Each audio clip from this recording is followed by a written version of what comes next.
Welcome to the Human Capital Innovations Podcast, where your source for personal, professional, and organizational growth and development, where we share original research, explore industry trends, and interview executives and thought leaders from across the globe. We hope you join us often for practitioner-oriented content around all things related to leadership, HR, talent management, organizational development, and change management. Maximize your personal and organizational potential with Human Capital Innovations Podcast. Do you enjoy the Human Capital Innovations Podcast? Please subscribe, leave a review, comment, share, and consider supporting the podcast on Patreon, even at the producer and sponsorship levels.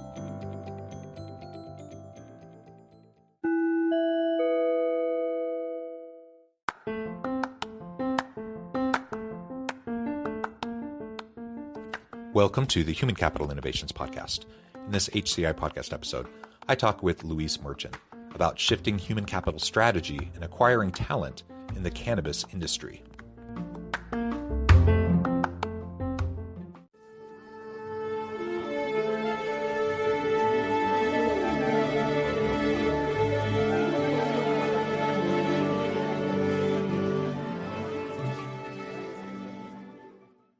Luis Merchant, welcome to the Human Capital Innovations Podcast.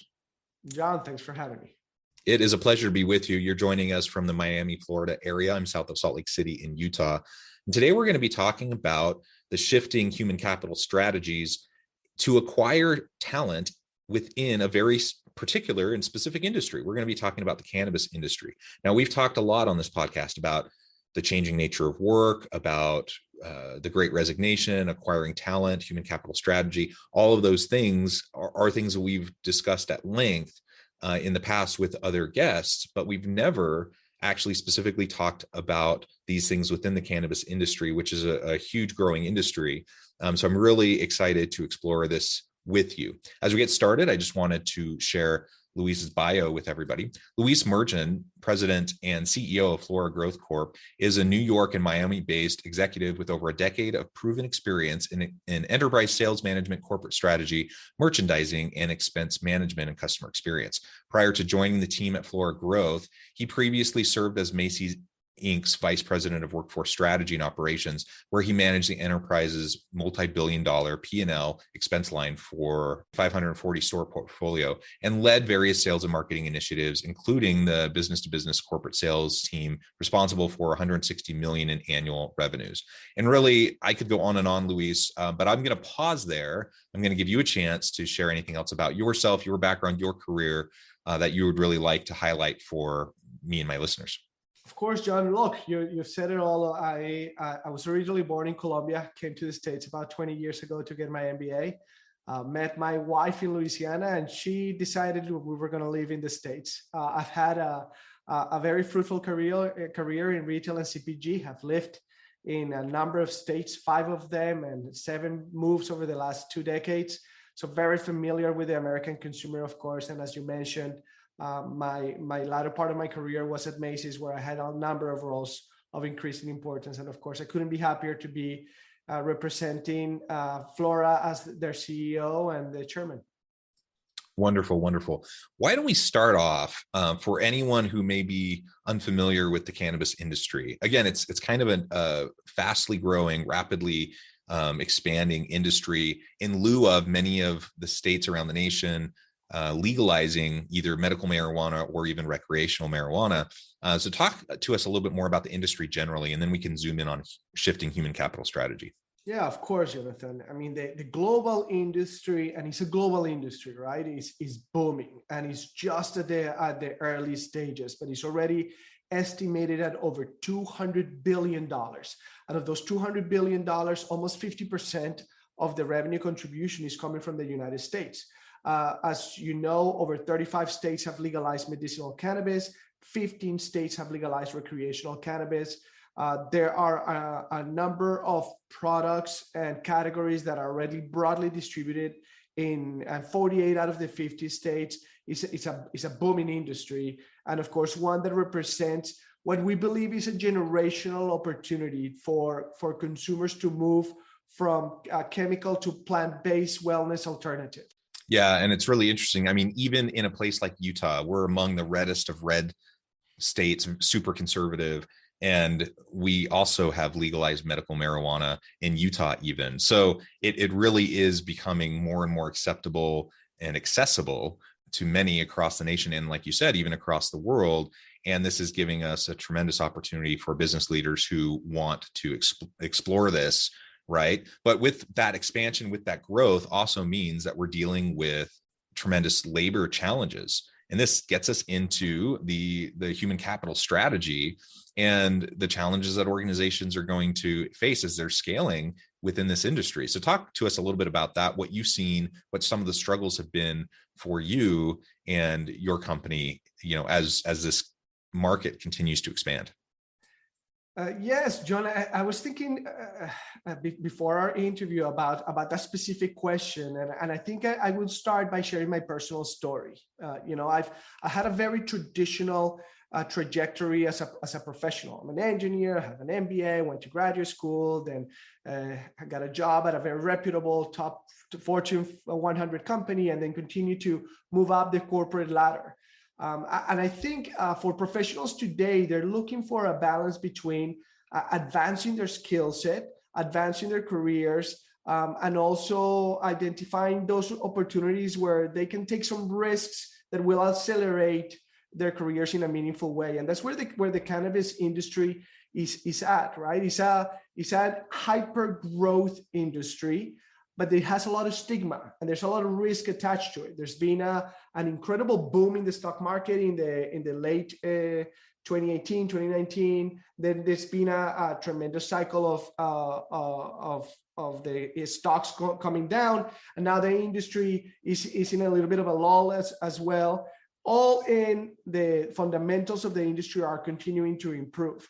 So I think for a company like mine, it's incredibly important to show candidates why this industry has long-term potential. And once we're able to show that to talent that is in more traditional industries, they're more willing to come and take the risk and jump on board.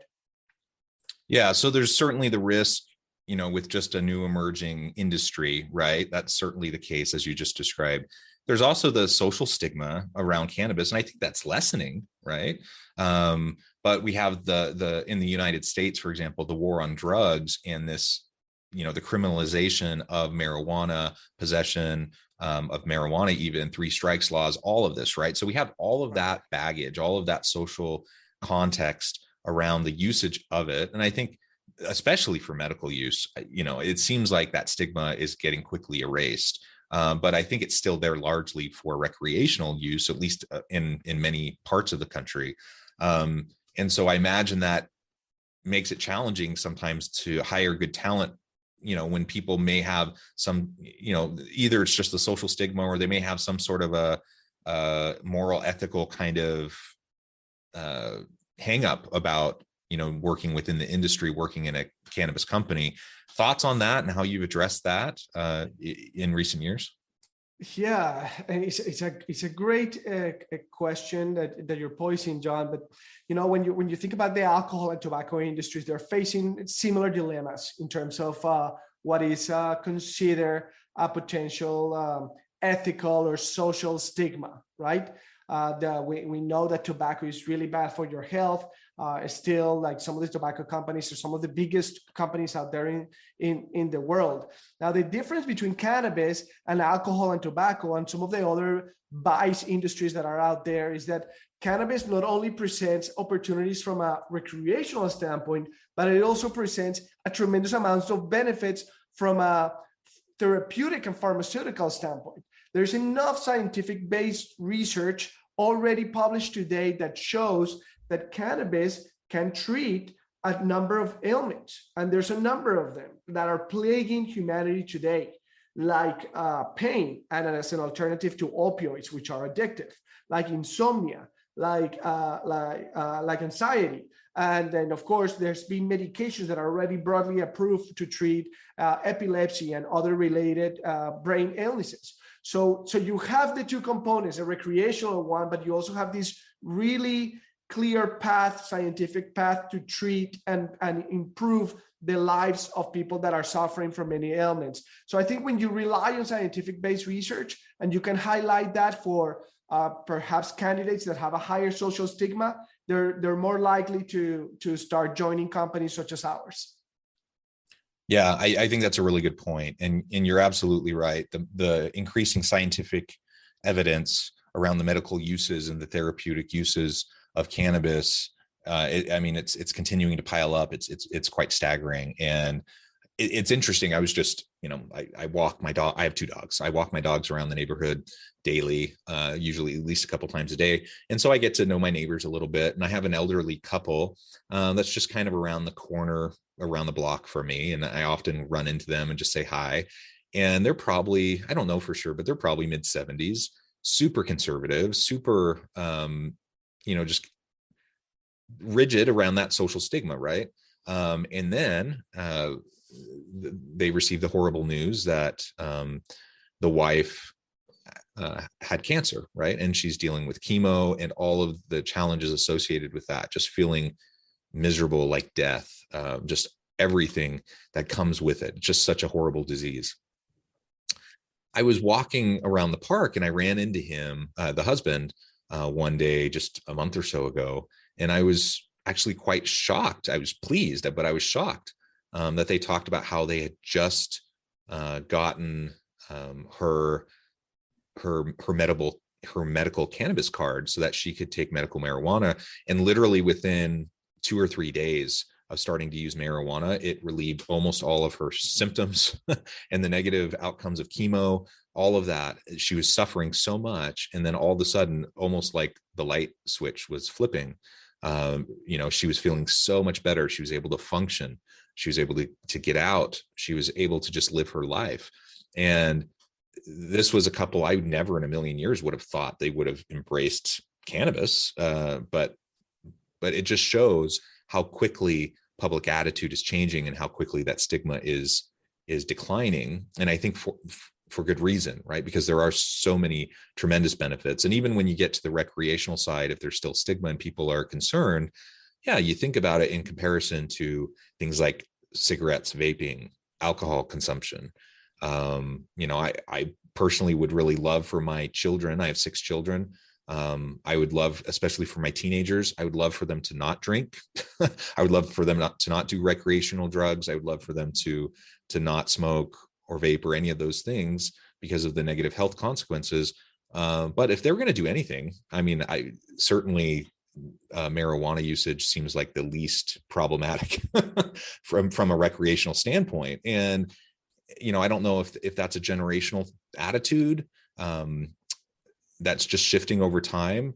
But it sure seems like younger generations just don't see it as the big problem that previous generations did. And the whole notion of the war on drugs, including marijuana, almost seems silly, if not just completely damaging and harmful to many of the younger generation.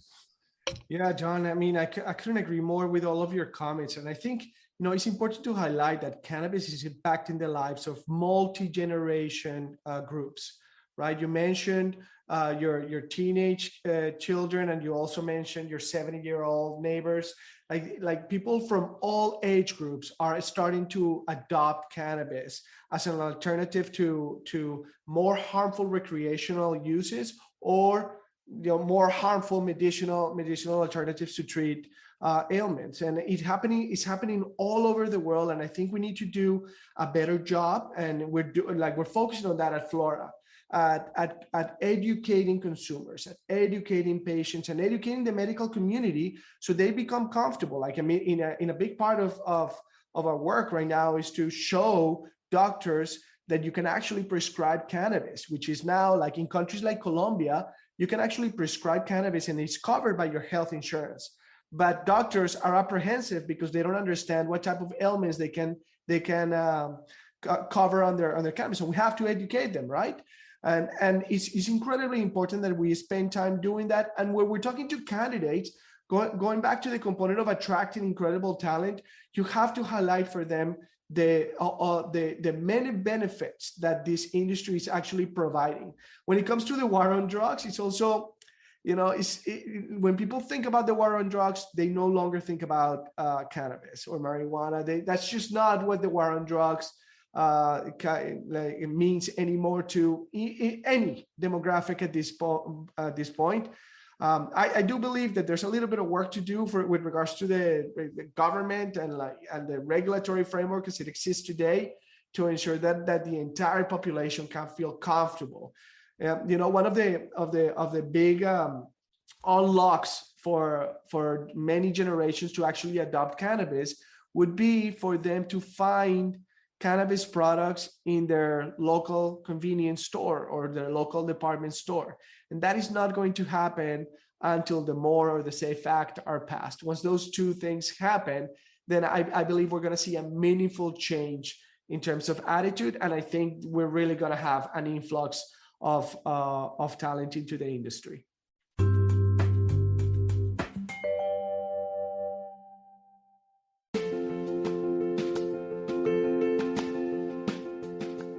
Check out my new book, The Future Leader, Creating and Transforming Next-Gen Organizations.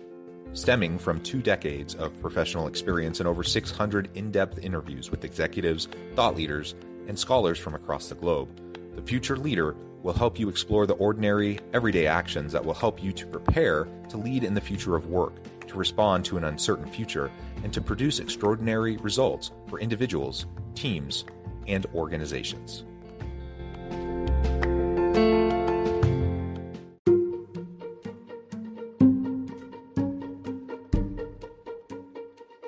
Welcome to the Human Capital Innovations Academy. Courses, micro-credentials, and certificates to upskill and reskill for the future of work.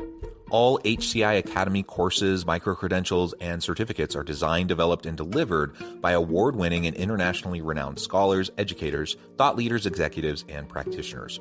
Our courses, micro-credentials, and certificates will help you make your mark on the future of work and make an immediate impact in your organizations. Check out the HCI Academy and our many course offerings and certificates to upskill and reskill for the future of work.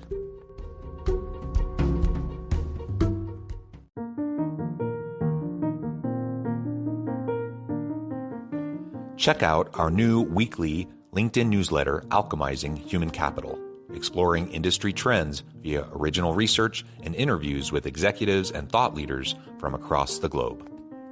We look forward to having you join us.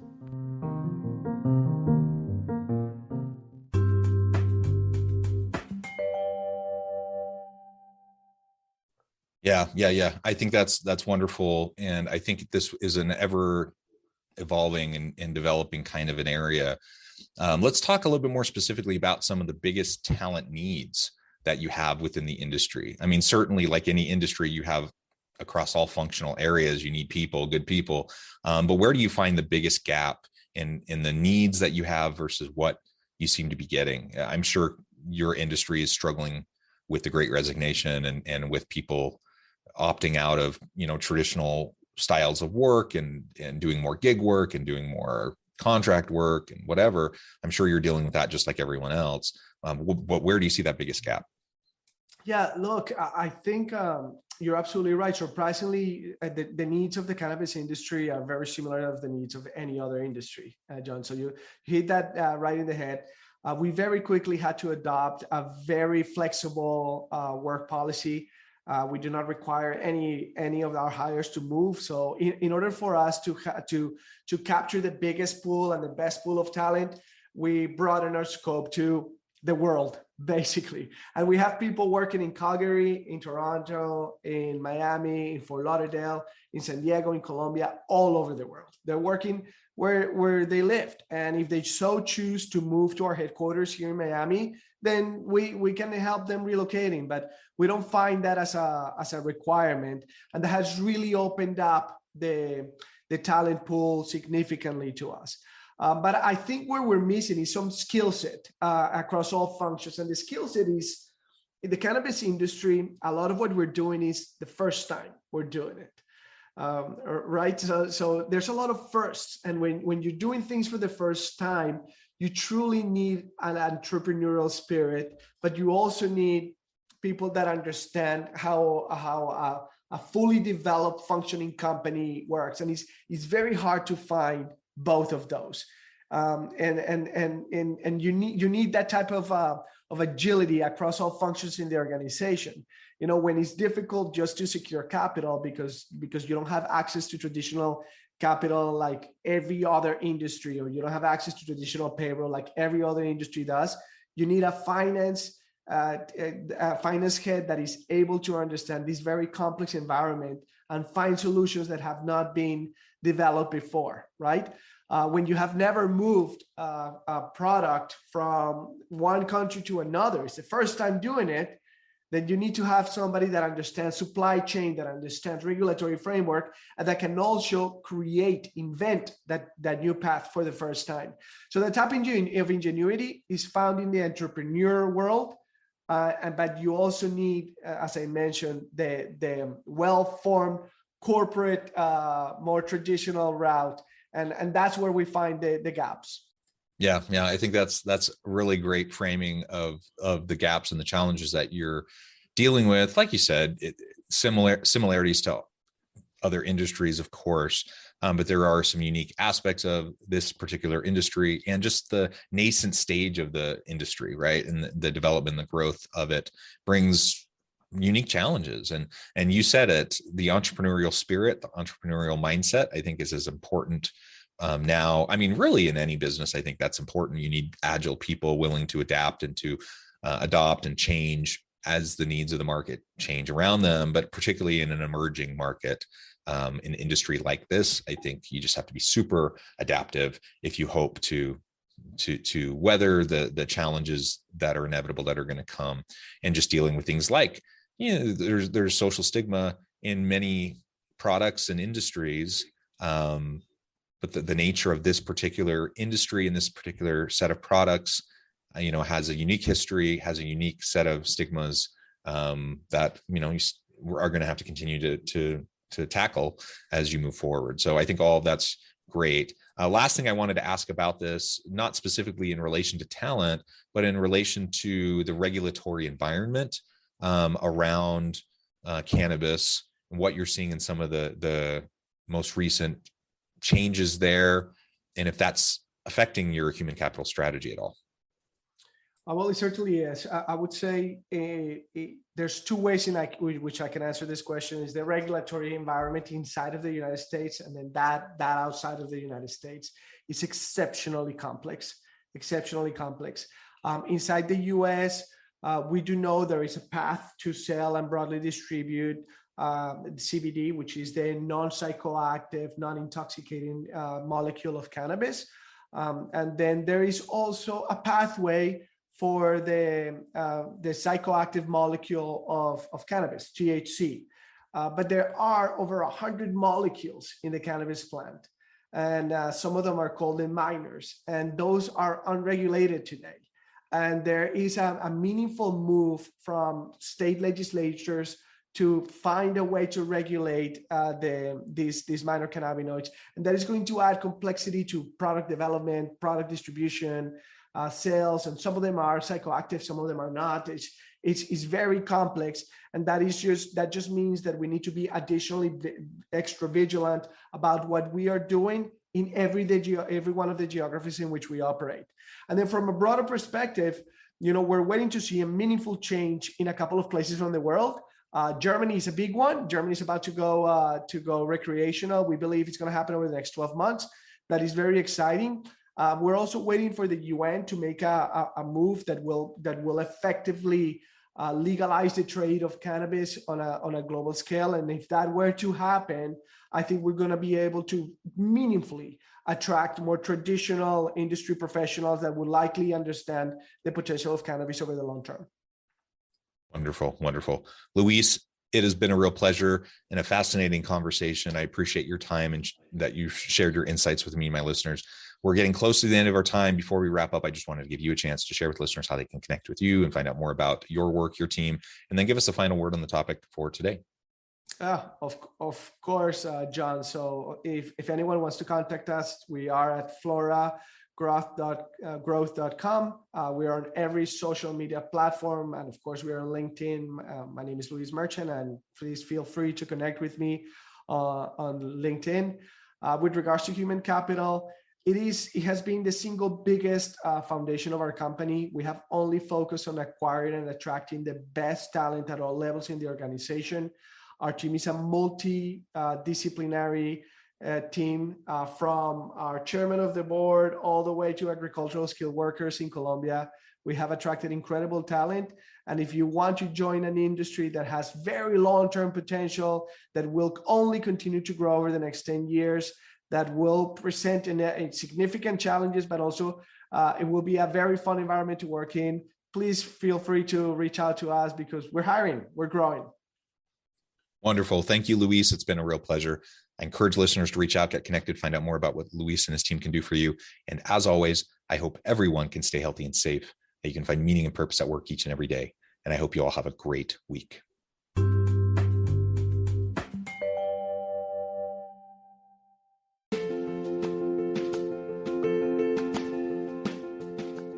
Bluer Than Indigo Leadership, the journey of becoming a truly remarkable leader. Early in my adult life, I learned about an Asian proverb that translates as bluer than indigo. If you think about the color indigo, it is a brilliant, deep, and vibrant blue, what some would call the bluest of blues. To have something that is bluer than indigo is rare and truly remarkable. Contrary to popular myth, there is no one-size-fits-all or cookie-cutter approach to effective leadership. There is no silver bullet, no secret sauce, no go-to model that will solve all of your problems. The truth is, great leaders have all had their unique strengths and flaws, and have all had to discover and then pave their own distinctive path in their life's journey to fulfill their leadership potential. Bluer Than Indigo Leadership will help you discover your own path and explore those ordinary, everyday actions that will help you respond to an uncertain future and produce extraordinary results for your individuals, teams, and organizations.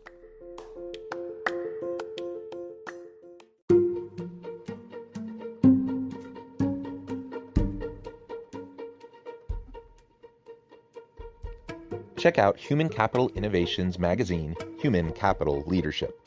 Human Capital Leadership is a free, interactive e-magazine with the mission to help individuals, leaders, and organizations find innovative approaches to maximize their human capital potential. We publish issues quarterly in August, November, February, and May. Take a look at the latest issue and let us know what you think.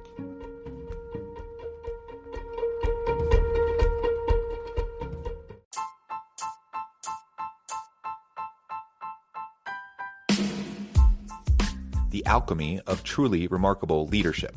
Ordinary, everyday actions that produce extraordinary results.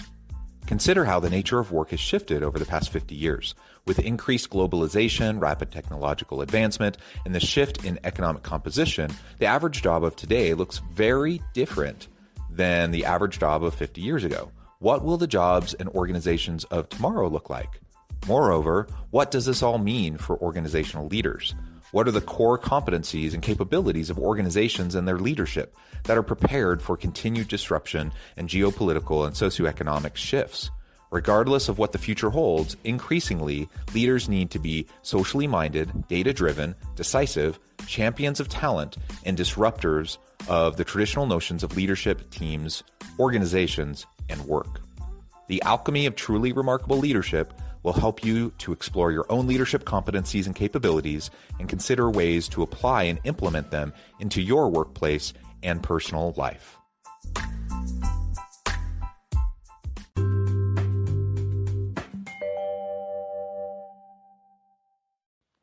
Do you enjoy the Human Capital Innovations podcast? Please subscribe, leave a review, comment, share, and consider supporting the podcast on Patreon, even at the producer and sponsorship levels. Thanks again for joining us for this episode of the Human Capital Innovations podcast.